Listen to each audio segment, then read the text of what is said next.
You are listening to a pleasure podcast. For more from our Sex Podcast Collective, visit pleasurepodcasts.com.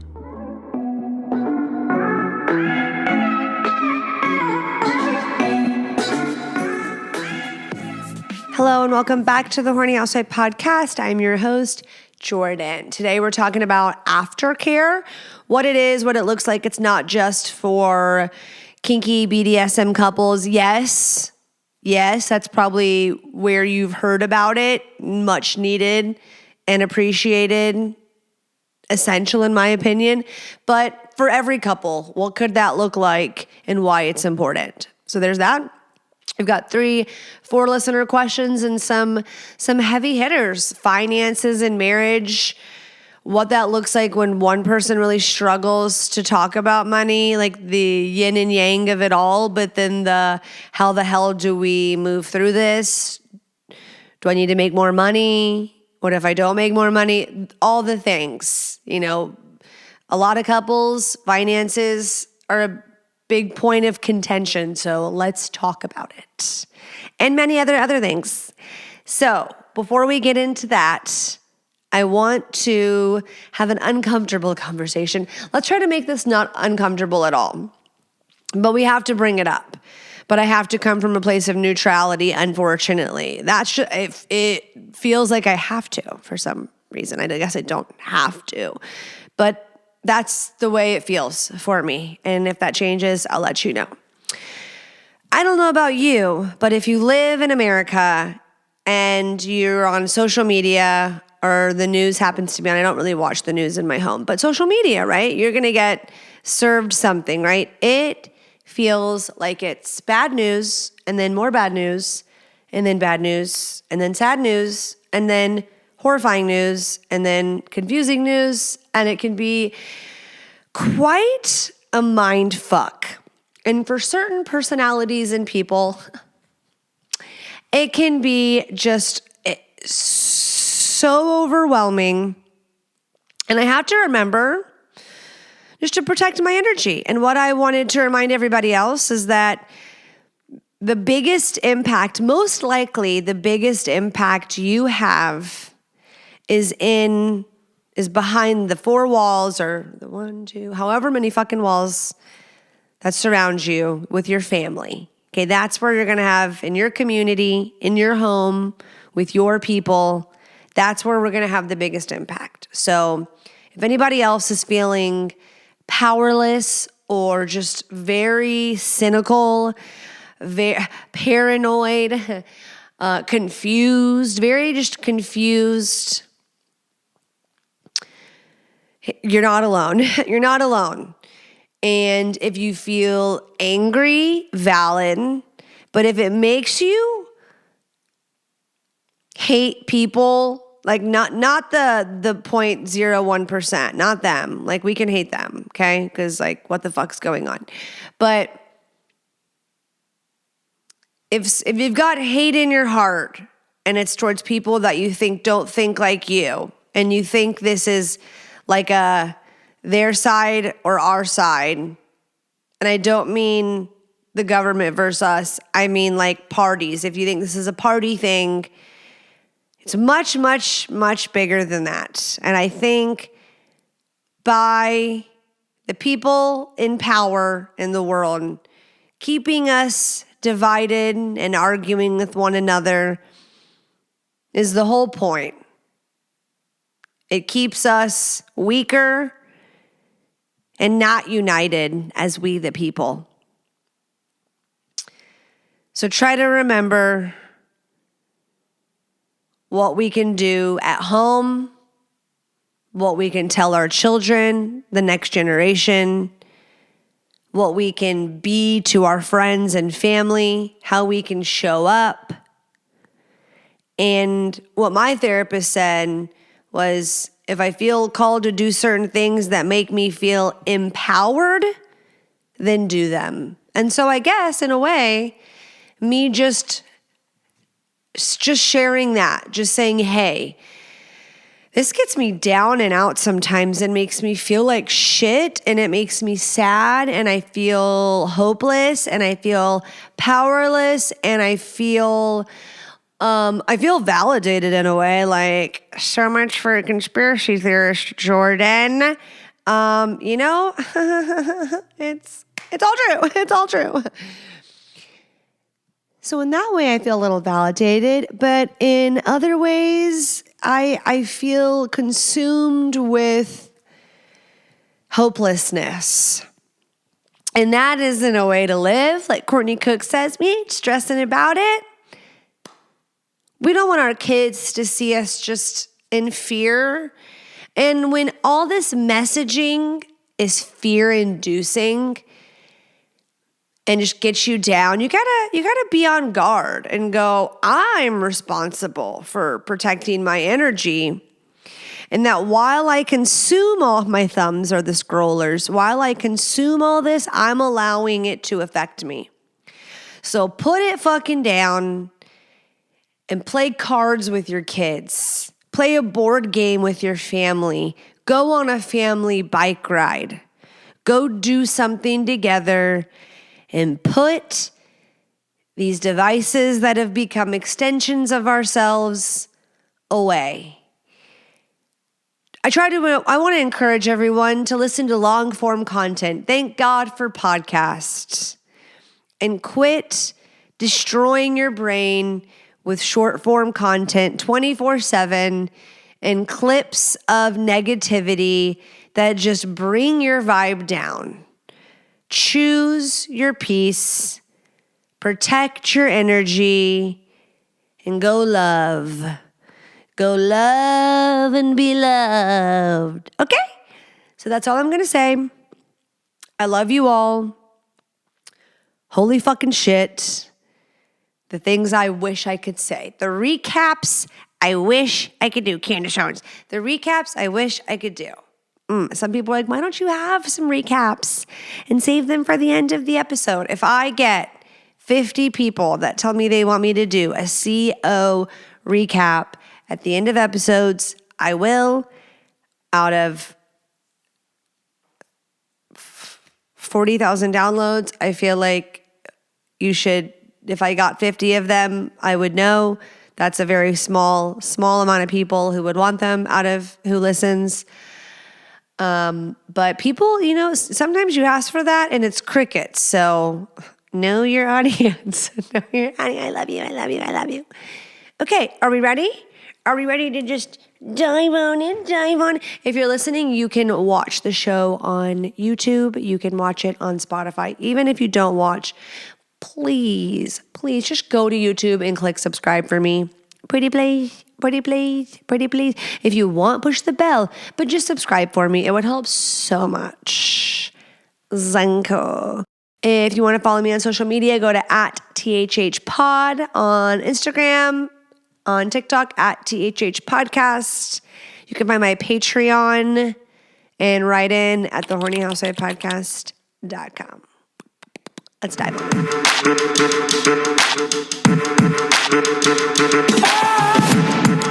Okay, it's time for listener questions.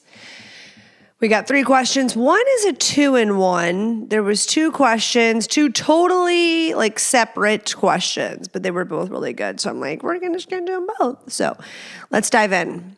Hi, Jordy Cakes. You've got a very entertaining show. Thank you. You're intelligent and have a great personality, which makes people want to hang out with you. Thank you. Do they really want to hang out with me? I don't think so. My wife and I have a fantastic sex life, 30 plus years. Toys and THC have been great additions in the last few years. She literally has 6+ explosive orgasms most sessions. Okay, you're going to piss people off. Okay, so we're going to turn it down a notch. Good for you, though. Good for you. It's really amazing. So always wanting more. We've talked many times about having a threesome. She's been with a woman already and enjoyed it and seems like she's into it female, female, male. The problem is when she's not drinking or using THC. She seems ashamed and embarrassed, as if it's mentioned, she shuts down. When she's feeling buzzed, it's game on. Ooh, what should I do? Forget it and regret it, or push it a little bit? Thank you. Okay. So like, you don't want to push it and regret it. You get what I'm saying? You don't want to push someone while they're under the influence and then they wake up and feel devastated, because we need to know the like origin of why this comes out when she's under the influence. Is it the possibilities? Is it she feels relaxed enough so she feels like safe and free to voice fantasies and desires that she wouldn't feel typically comfortable doing so if she wasn't under the influence? Is it something that's like, it makes me think of high school girls when we would make out with other girls drunk for attention because it was funny and the boys loved it and it got you a free drink every time, but there was like nothing there. Like you weren't like, God, I'm so turned on by her, we're just gonna make out. It was like being silly. And so when you're like saying she's game on, is she being silly and fun and like placating to the boys? Or is it like you see a different side of this woman who there's a hunger there and a desire and a shame that's not there that you see when she's sober? She's a lot more reserved. And I think a lot of people can feel a little more timid or embarrassed, but I encourage you to inquire. Have deeper conversations. Uncomfortable conversations, like that's a form of intimacy. And it's especially, licking my lips. I'm so sorry for the people that don't like sound effects. I apologize. Especially for the people who don't regularly talk about sex. This can be challenging. It can be uncomfortable. And maybe just the good intimacy isn't something that you're used to having all the time. So you're like, the uncomfortable doesn't sound very fun, but necessary. And then that uncomfortable intimacy is going to lead to more of the good intimacy, believe it or not. If you were going to say, when she's drinking and taking ecstasy, I might be like, well, you know what? That may be a side of her that she doesn't want to be like her day to day, it stays in fantasy, fun, think about it, talk about it. Maybe that's a safe, fun feeling for her, and she doesn't have any intention in taking it to the next level. So before any FFM of the sorts goes down, and you're like, I know, but I'm like, do I push the topic or do I nothing, zip it up? I think you encourage the conversation, but don't make it about like, hey, I want to have a threesome. Learn about your wife, understanding, go deeper, ask one another questions. So, and both times, sober and after you smoke a little. Like I would like to know if her answers change from THC to alcohol. Are you always consuming THC and alcohol together at the same time? Or is there like, what's her answers when she just smokes? Just a little Jordan question there. Interesting. But no, you don't push it. You learn, you ask questions, and then you gauge. You see her. You see. Because I'm sure she's not stupid. I'm sure if someone's like, do you think Bill would love a threesome? No, she'd be like, of course fucking Bill would. So you don't have to fill her in, I bet. But you want her to feel safe to blossom like a flower. She's going to blossom in a threesome if that's her jam. The only way that's going to be a positive experience is if she feels safe. And if she doesn't share with you or open up, like y'all aren't there. That's for surezies. So go in order, or else I would almost guarantee you will have regrets. So Godspeed. So I love learning stats, facts about sex, especially when it comes to men, because I'm a woman. So I love learning about the opposite sex, obviously. So approximately 30 to 50% of men report dissatisfaction with their sexual stamina and express a desire to last longer. Wasn't surprised about this. So 3 to 7 minutes of going at it is considered adequate, okay? And we're getting close to the average there. I think it's like 5.5 minutes. And that is the average time to climax for a man. While for a woman, this is why we call it the orgasm gap, it's like 15, okay? And then a desirable time would be 7 to 13. And so essentially, like they're looking to double it, okay? So how can we do that? And I know we want to try the holistic, like the things we can get our hands on now before we jump to something more permanent or that's going to have side effects. We want to try all the things first. That's why I'm so excited to tell you about Popstar's Delay Spray, okay? You must try this. We're closing the orgasm gap. Now, 1 in 2 women, 50% of women report that they are not getting off, okay? They're faking it or they're just not having sex long enough to get there. So if they're getting off, it's because he stayed around, she stayed around, she takes accountability for her own orgasm, but it's not because he was able to last long enough, he didn't make it. So hey, get you some Delay Spray. It's got the strongest available lidocaine on the market, okay? And it's doing its job. It's staying localized. So you spray it on, you let it dry down, you get to work. It's not meant to transfer to your partner or mess anything up.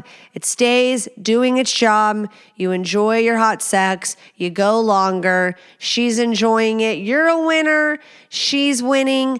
Winning all around. It's doctor developed and formulated. Go to popstarlabs.com/horny housewife. That's going to save you 20% off your purchase with code horny housewife. You can click the link in the episode notes below or go check out their delay spray at popstarlabs.com/horny housewife. And that's going to save you 20% off your purchase. Okay, this is the 2-in-1. Are we ready? Let's just start with the first one. And these are real ass topics, real ass situations, real ass people. Let's do it. I wanted to say thank you for helping me with my last question. I asked about sex during the luteal phase. You gave great insight and helped me in a huge way. See, I am not useless. Okay, I am valuable. I am valuable. I am valuable. I have a few questions that I'm looking for insight on. First question being, what should a couple do when money causes sex drive to drop? I'll give you some insight. My wife is a stay-at-home mom. I don't envy her. She has the most difficult job in the world. My wife is a very driven person, loves projects, loves improvements, aka she loves to spend money. I am all for supporting everything she wants to do, good man.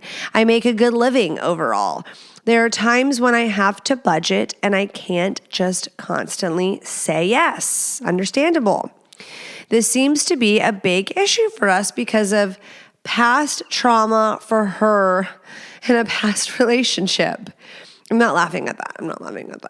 I'm just imagining her being like, my last boyfriend was a little controlling with money, so don't even dare.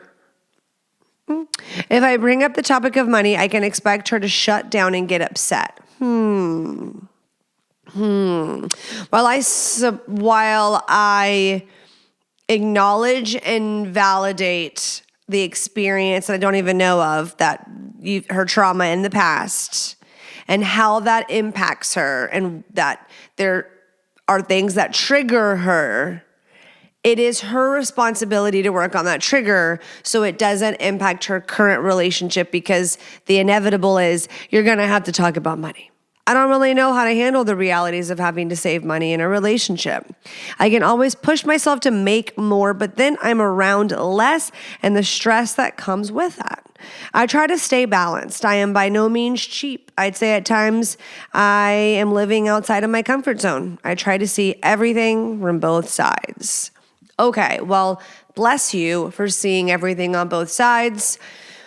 Believe me, women, if your man is really supportive of your spending habits and you don't have someone in your ear about that constantly, count your fucking blessings, because there are women who know how much money comes in and out, but will always have someone, commenting. Like, I personally know people who they're not married anymore, but the just financial domination of sorts, and there are some husbands that give their wives allowances and that works for them. Like, guys, girls, raise your hand if you were the person in charge of the finances that you might be in a sickle that is a little more stressful than how it should be. Okay? You need to have awareness. Okay? And thank God for the yin and the yang. And if someone is better at that, let them be better at that. Okay? And there are people that I hate cheap people. I hate it. And I've met extremely wealthy, cheap, frugal, as they may say, but there's also there's frugal and then there's also cheap. You know what I'm saying? If you know. And I've met people that really need to be cheap, that are cheap, but maybe they shouldn't participate if they have to be cheap all the time. Okay. If you know, you know. While I really personally want to come from a place of abundance and delusion,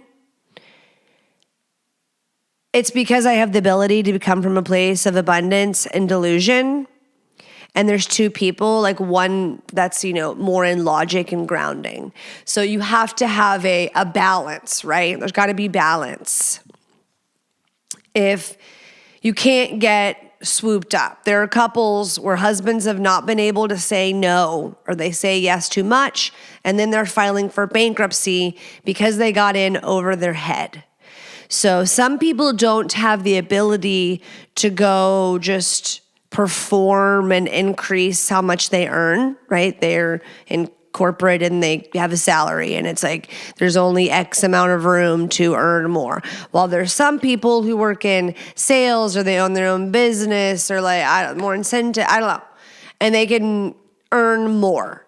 Now, I think for you and your wife need to have a serious conversation and lead it with, hey, I've really been struggling and I don't want to get resentful. I want to be able to talk to my wife, but I want to be able to talk to my wife in a way that we're moving in harmony. We're moving where if we meet some speed bumps or we're seeing something differently, that we can navigate it, because I don't want to be against you. We're on the same team. You and I, we're on the same team, baby.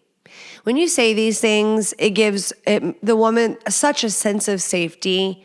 You prefacing, you're building a little fortress around the conversation. You're safe, we're good, we're gonna have this conversation. And we might have different opinions at one point, we might see things differently, but we're on the same team, so we're gonna make it to this other side. Okay, I believe in us. What a beautiful start. If more couples started like that, hallelujah, bless. Seriously, why can't, if everybody could just start the conversation like that, your ego and your pride. Okay. So that's how you started the conversation. And then you're going to say, I also want to validate and acknowledge that you've had bad experiences with the people you're with and how money was managed in a way that was not okay, not fair. And I just want to remind you that that's not your current situation. I am not here to just control, dominate, tell you what. I'm here to be your partner. And I need my partner right now. So I struggled. I thought I was intentional about how I wanted to talk to you so that we could be a team. I was so afraid that you might just blow me off And maybe that's my insecurity. Like, put it all on you as much as you fucking can. And if you might think that's unfair, but like we're trying to make headway here. Okay, we're trying to get through so that we have a receptive partner who is not shut down and not triggered. So we're like creating this sense of safety, if you will, and you as a partner in the conversation, that you're there to learn, understand, and like be a team. Remind her that she inspires you to be the best version of yourself. Okay, butter it all up. And I say the same thing to the women. I say butter him up. A compliment, an ego compliment, delivery, a compliment sandwich. Okay, so my advice goes for both kinds. So nobody get annoyed. I'm giving you advice so that this can go as smooth as possible. And then I want you to try it that way. And you're going to go, thank you. That really did make it go better. You were right. And that's why you keep listening to this podcast. Okay? Then you're going to deliver the goods, or the reality. And the reality is this. You want to know, what are you prioritizing? What goals do you both have? What's really important to you? In parenting, and like what kind of school do you want them to go to? How many vacations a year would you really like to take? Truly. I know you're like, well, what I'd like to take. If you have the opportunity in your career, I'm a stay-at-home mom, but I work remotely at home a few days a week, and that brings in a noticeable amount, a difference to have more fun, if you will, and do the fun things and the renovations and the thingies. But everybody has a means, like parameters, right? We're not all just blah, blah, blah. I would love living in abundance and having the mindset of money is like the ocean, and I spend it and it comes back tenfold. I love these money mantras, and having a mindset of there's just so much circulating and so much coming to me, but there has to be action behind that, right? There has to be intentional action. It has to all be in alignment, because I'm just sitting on my ass doing nothing, or nothing's changing and I'm saying that. It's like there's not a match. It has to all match up energetically, be in alignment. That's when it shows itself. Because it's the truth. It's in alignment. It's there. If y'all's goals aren't the same, if she's looking for this lifestyle and you're content here, that's something to talk about. Was this ever a conversation I'm curious about? There are a lot of men who are inspired by their wives' spending habits to go out and earn more. But wives, there's a cost to that. It is more time them away, or emotionally, physically, mentally invested in that. So I know we're fed this message 24/7 that you can have it all, but you can have it all at a cost. You can have it all and certain aspects suffer. You can have it all, but they're not all getting it equally. You know what I'm saying? So there's always natural consequences to everything. So in that conversation, that should be highlighted and pointed out, of like, you're both humans. What do you have to give? Acknowledging what she does is so important and valuable and exhausting and all the things, and rewarding. And you're so blessed to be able to do that. But you want to be able to give her the world, but you also want to be with your family. And when we're 80 years old, are we going to look back and wish we did X, Y, and Z differently? So getting aligned in what you value and what you want, and then what actions match up with that. And like, how can you compromise in a way to go meet those goals together? So I hope that brings hype and like inspo and reignites passion instead of disrupts or a fight. But even if it feels tense or you discover, wow, maybe we aren't seeing the future the same, let it settle, let the dust settle of this conversation. Because sometimes you can think you want something, and then when you process the conversation and go on, you can mull over and have new thoughts, new ideas, and check yourself. So, woosah, have the conversation, let the dust settle, follow up if need be. Moving on to the second part of your question.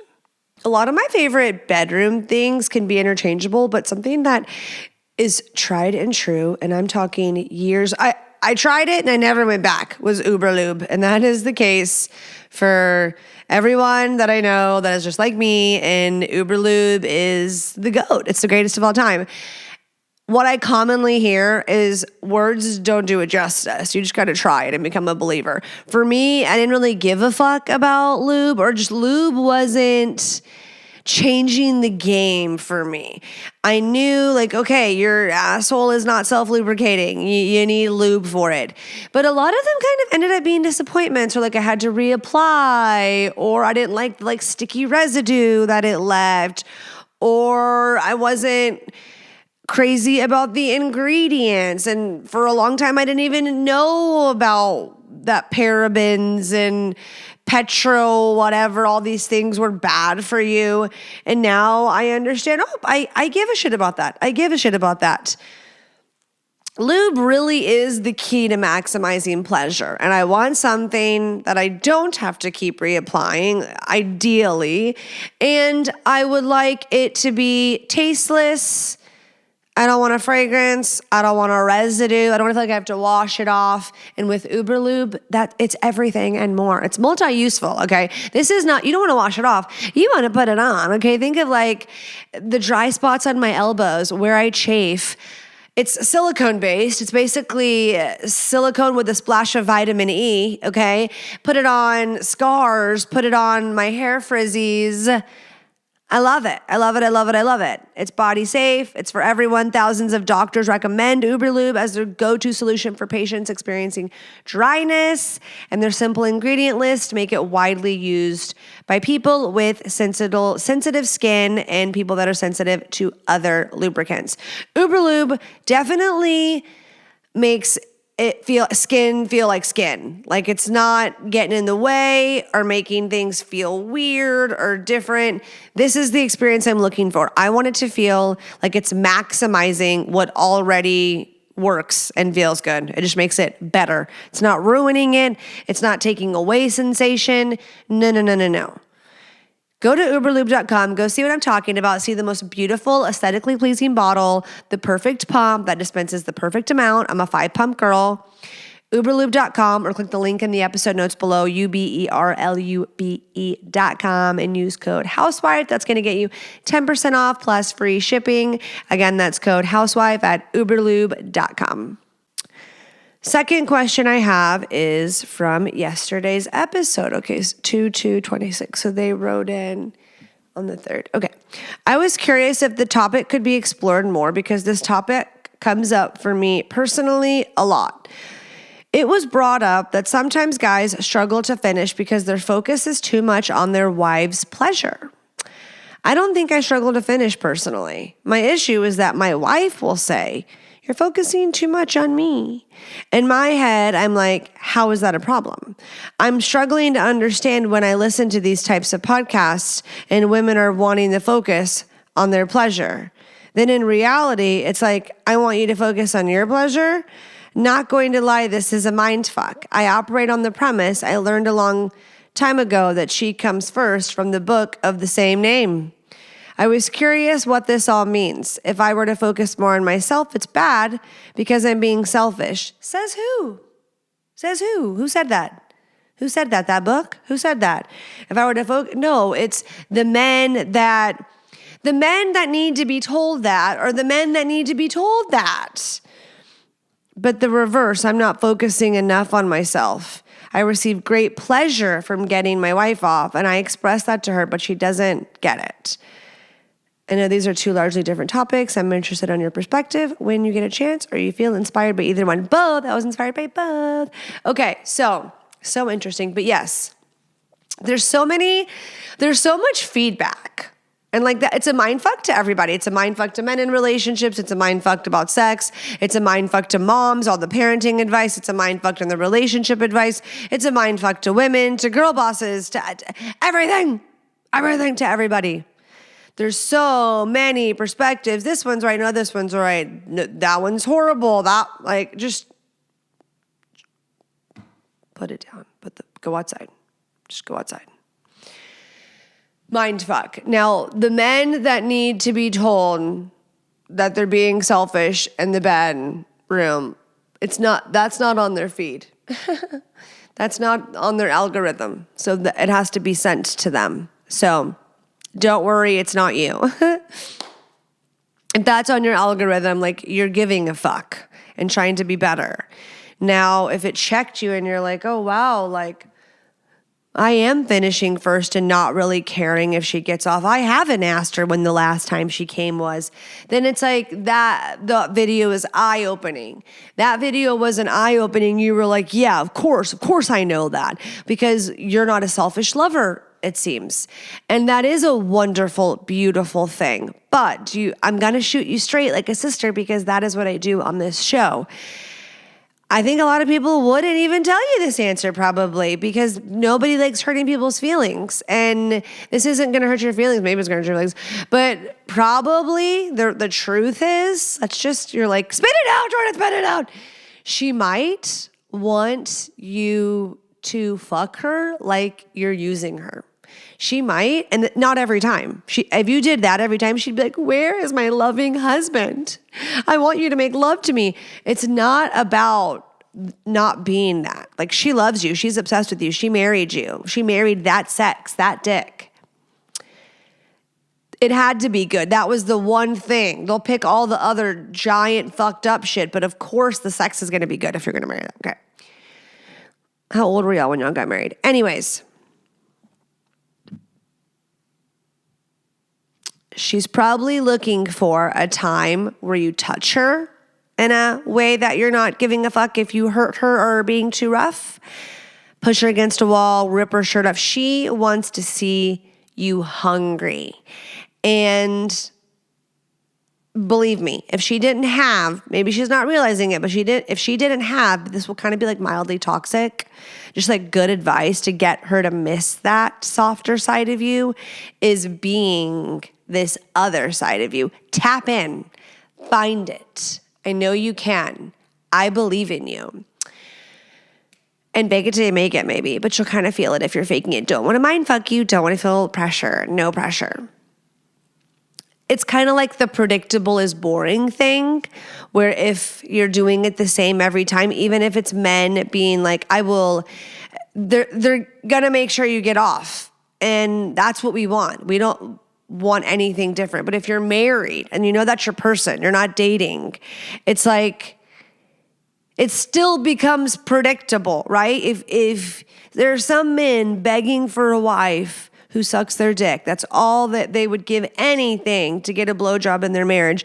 And there's another man in his marriage who his wife, that's the only thing she'll do is give him oral sex, and she doesn't really want anything else or care about her orgasm, and he's dying for a woman who wants to do more than suck his wiener. And there's another guy who that's just really a part of their healthy sex life, and it's neither here nor there, and it's great when he gets it. It's like there's all different kinds of perspectives.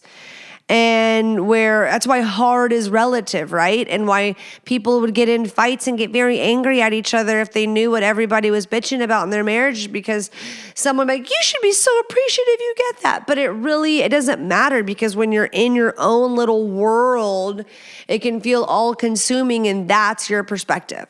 And getting other perspectives, like listening to this podcast and hearing what's going on behind other people's closed doors, it can also be inspiration to be fucking grateful, to be like, oh my God, this is what's going on in people's lives. I am going to be so grateful. So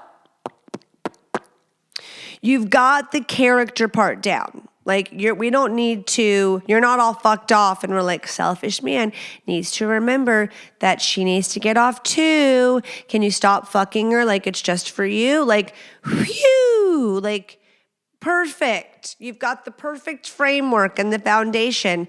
Now, I could be totally wrong, but as a woman and hearing what you're saying, she's saying, I'm guessing, my best guess is she just needs a good dick down where you're not caring if you're putting too much pressure on her, putting her in that position you want her to be in.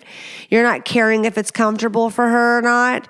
You're not like, let her give you the feedback. Don't be that other side of you. And if you don't know who that is, I encourage you to find him. I encourage you to have a selfish session where you treat her like maybe the slut she wants to be treated like. Maybe I'm wrong, but find out. And even if it pissed her off, I think it could like piss her off. So, is this mildly toxic? Someone was like, you call it mildly toxic, but I just call it salty. And I was like, I like that. Okay, moving onwards. Please follow up with us, by the way. Hi, Jordan, longtime listener, first-time poster, love your work. My wife and I have been married 10 years, and she never has sent me nudes, but she has done lingerie pics. Okay, so appreciate it. I've sent her the odd Snapchat, which turns her on, but nothing in return. I have mentioned it, but she's afraid of pictures getting hacked. I have said to keep her face out of it. Any suggestions? Thanks. Okay. Like, does she do something like super special for a living where it like truly is a true liability? If so, like buzz off and get like a digital camera or something. Like y'all could get creative. Like you could gift her a digital camera and like get kinky with it, throw this idea out there, and then like upload it onto a hard drive. It's really safe. You have it. You're not worried about the iCloud or anything like that. But I mean, it's 2026. Like, I don't think anybody wants our nudes. You know what I'm saying? Like, think about how many nudes are in the iCloud. Like, we're in the generation where there's like a whole generation of OnlyFans women who are going to be like mothers and grandmothers one day. Like, there's going to be a whole generation of iCloud nudes. So, like, nobody wants ours. I don't think anybody wants ours. But I don't know how much of a risk it is to her. So, like, don't berate her and make her feel like a piece of shit for not having, like, the nudes. But you could get the digital camera that could make it, like, fun, like a game out of it where you have the camera some days, or you just, like, leave it on the nightstand when you're craving a spicy pic. And you could, like, she can put it in your car when she wants one from you. Do women want dirty pics from guys ever? You know? Do we? Do we? Ladies, do we? But ladies against it. I want to know why. Women listening that are against sending the nudes, I want to know your reasonings. And I can imagine some. But like, what is the bottom line for you as to why not? And there are features on our phone to keep these hidden. If you're like, well, my kid sometimes has my phone. And like, have you ever seen the memory videos pop up and then your tits flash in one? You can prevent that from happening by putting them in a locked photo album that requires your face or a password. So there are ways to go about protecting images like that. And now Apple, like if you send one, it's like, are you sure you want to send this? Is someone forcing you to send a picture of your butthole? Please let us know. Are you sure? And like, I'm sure. I'm sure that I'm a big whore. Yes, please go through. Apple, I think that's kind of shaming, okay? We're sure. You don't have to ask that many times. Another thing, last but not least, does she know how much you love the pics? Like, do you talk about that? Because I don't want you to be annoying or anything, but sometimes women can like really not know, like, oh, he likes it that much. I know he mentioned it. But if you're like, baby, I think about you sending me nudes all the time, like to the point where like, I know it's like not allowed, so I wanted even more. And if she's like, is that how you feel about everything that's not allowed? Maybe that's a terrible line and we shouldn't say that. The men are like, yeah, Jordan, that one did not pass the vibe check. Tell her how much you like it. Do the digital camera idea, like as a little fun game.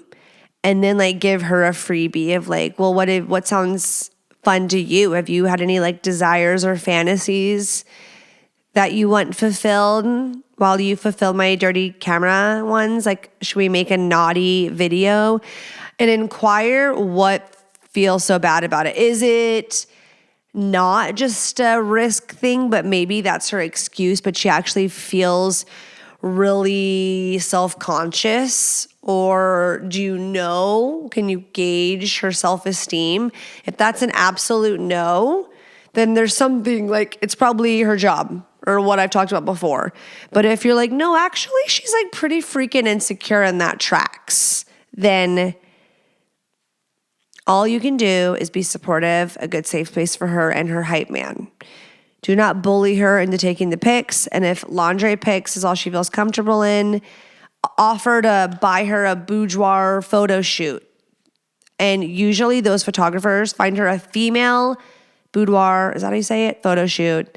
And they're usually the best hype women. That could be a really cool gift that she walks away from feeling really empowered. So, wow, what a sweet little solution I offered. Okay, if you are listening and you want to write into the Horny Housewife Podcast, go to thehornyhousewifepodcast.com and click Ask Anonymously. You don't have to put the name or the email part of the forum. You can just make one up or leave it blank. You can follow me on social media at THHpod. You can watch the show on YouTube and or Spotify. Make sure to give me a follow. Leave me 5 stars on YouTube. Leave me 5 stars on Apple Podcast or Spotify. And I really, really appreciate it. Love you long time. Let's get into today's topic.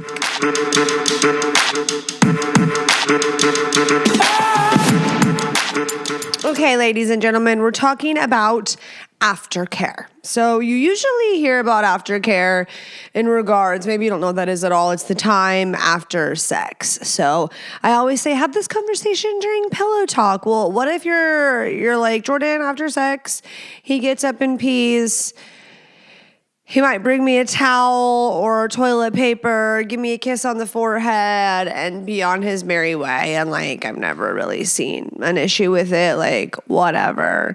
Yeah, would it be nice to do the things that you've talked about like after? Yeah. But hey, you know what this podcast is for? It's me giving you hot tips on how to have a better sex life, connect with your significant other, deepen intimacy. So, do you have to be like, we have to do this every single time we have sex?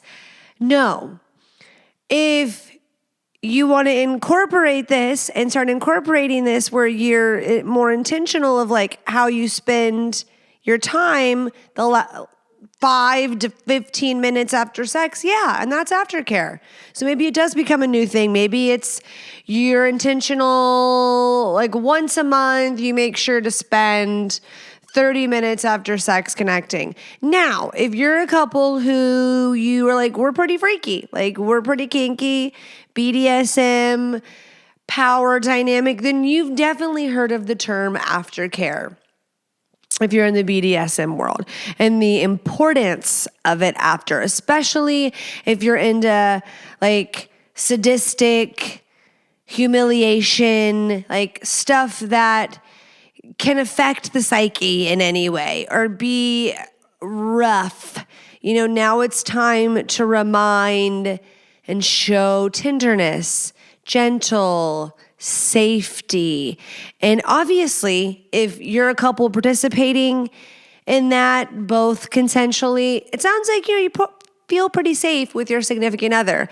But I can see how aftercare, especially when you're in a long-term relationship and you feel like you have a flow, could be overlooked. And this does not just apply to couples participating in that, like I just said. So apply it however you want. These are surefire ways to deepen the emotional bond you have with your partner. So if you want the actual definition or an AI Google response.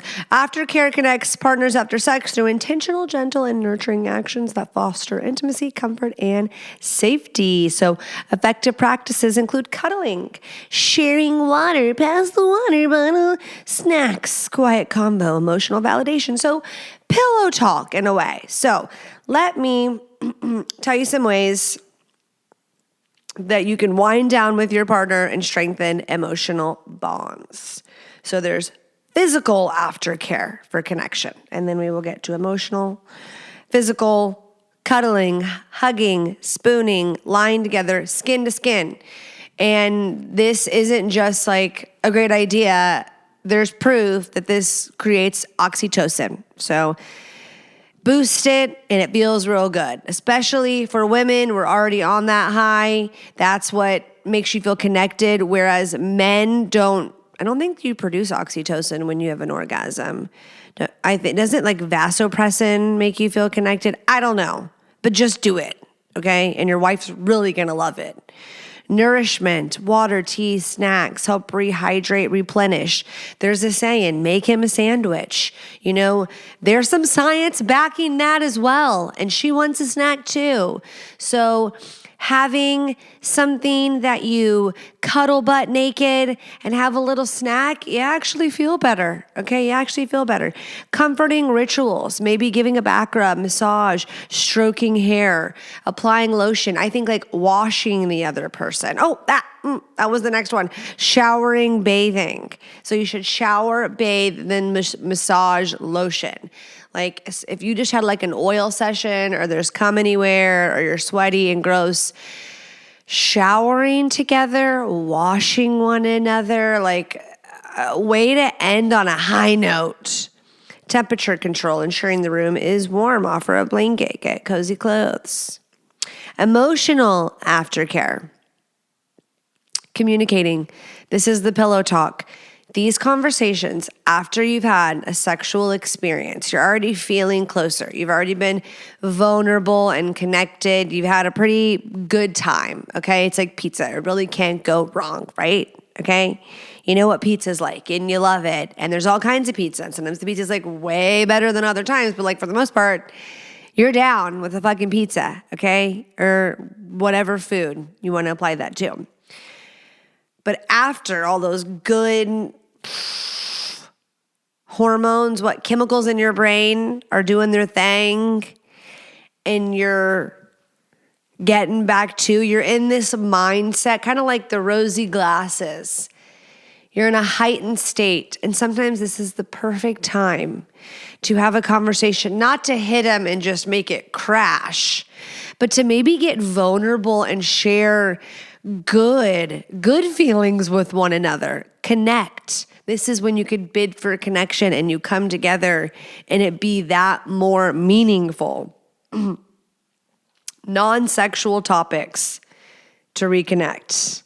Affirmations, offering compliments, expressing appreciation, reaffirming safety and care. Wow, I am so in love with you and I want you to know how much I appreciate you and what you do for our family. Wow, you are so sexy to me. I am so fucking attracted to you, and I never am not appreciative of what kind of provider you are for this family. Whatever your husband values, whatever your wife, like where they find their esteem and the mother they are and the employee and the boss and the friend and the partner they are, acknowledge that they're good at that. And you're like, but they suck at that. Just kidding. No, they don't. Acknowledge, like I see how hard you try. I see how hard you work. I see what you do for our family, for our kids. That is the kind of affirmation your spouse is looking for. And that is such a sexy, sexy thing to do. And, there's so many people when they get started emotional affairs or start feeling seen in other places, it's because they haven't heard their significant other acknowledge them, affirm them with appreciation. They haven't felt seen. They haven't heard a statement where they're like, wow, like, thank you for that. I see how hard you're working. I see what you've put into that project at work. I've seen what, like, from what you've told me, like, wow. And that's amazing. I'm so proud of you.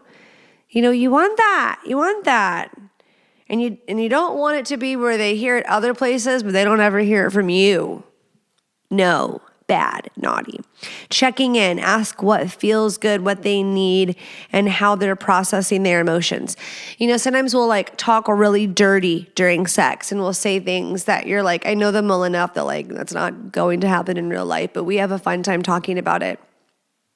After sex is over, connecting and having, like, making them feel a sense of safety and reminding them how special they are to you and how much you appreciate them, like we just said, but also asking them, like, how did you feel? Or like, man, you were saying some wild things. I hope you know that that's our safe space to be wild and free, and you don't have to worry about how that bleeds over because it's just in fantasy land. You know that. Like, how are you feeling? Inquire, grounding, deep breaths together, eye gazing, lighthearted activities like watching a favorite show. I remember I was laying in bed with Derek. This happened the other day. This wasn't recently. And I was like, we always lay in like the spoon position, or like oftentimes intimacy sex can start like and laying and cuddling in bed in the spoon position, which you can imagine as to why, okay? Crotch to the butt region, basically. But you know what I remember? I remember being a teenager and being so in love with such a stupid fucking fuckhead. But like the things you would do in teenage love, just like looking deeply into their eyes, or just like anytime you fall in love, you know, just looking. And I'm like, so I flipped around and I just looked, and we just like, we're present for a moment looking at one another. And it wasn't like I went from a sexual moment and spooned and turned around to do that. It was like just a normal moment. I don't know what he was thinking in his head, but it wasn't a sexual encounter. We were about to get up and do things, so it wasn't planned at all. But just that moment of stillness and looking in one another's eyes really brought us in for a moment. And then that leads to feeling, some type of way, aroused. And you didn't even intend to, but you had a moment of connection that maybe you weren't even looking for, but you stopped and were present, you caught eye contact, and you stayed. I encourage you the next time, and call it out. Doesn't matter who. One of you say, no. Stay looking at me for a moment. I dare you. I dare you to hold that gaze. I dare you. Tell me what happens. Get through the uncomfortable part of it, if it is for one person. And if you notice that you struggle with eye contact just in general, I encourage you to now try that wherever you're going, with anyone you're talking to hold it, because do you see how much I'm staring into the camera? No. For me, it's so easy to look at the viewfinder to like make sure everything's how it should be instead of looking at the camera. But there's like a happy medium of eye contact, right? Not with your spouse. You can stare deep into their soul until they, like, who cares? It's not weird for them. It's strangers. It's people you don't know that it's hard to maintain eye contact with. And then you don't want to like hold it. I think if you were raised right, sorry if you weren't, you were told that that's a sign of respect. That's what you're supposed to do. I tell my son, make sure you look at him when you're talking to him. And because he's very bashful, especially with adults, and will want to not look. And I encourage him to push through the discomfort, because that's what we do. I sound like an old boomer. Anyways. Then if you hold it too long, it's creepy and weird. So it's like, what's the proper amount of time to stare? 1, 2, 3, 4, 5. Yeah, talk. Yeah. I'm thinking back to the eyes. It's an art, if you will. There was a trick I saw to make your partner feel fucking insecure, or anybody. If you look at their face in a triangle, when you're fighting, it instantly makes them feel insecure. Wow, what kind of algorithm am I on?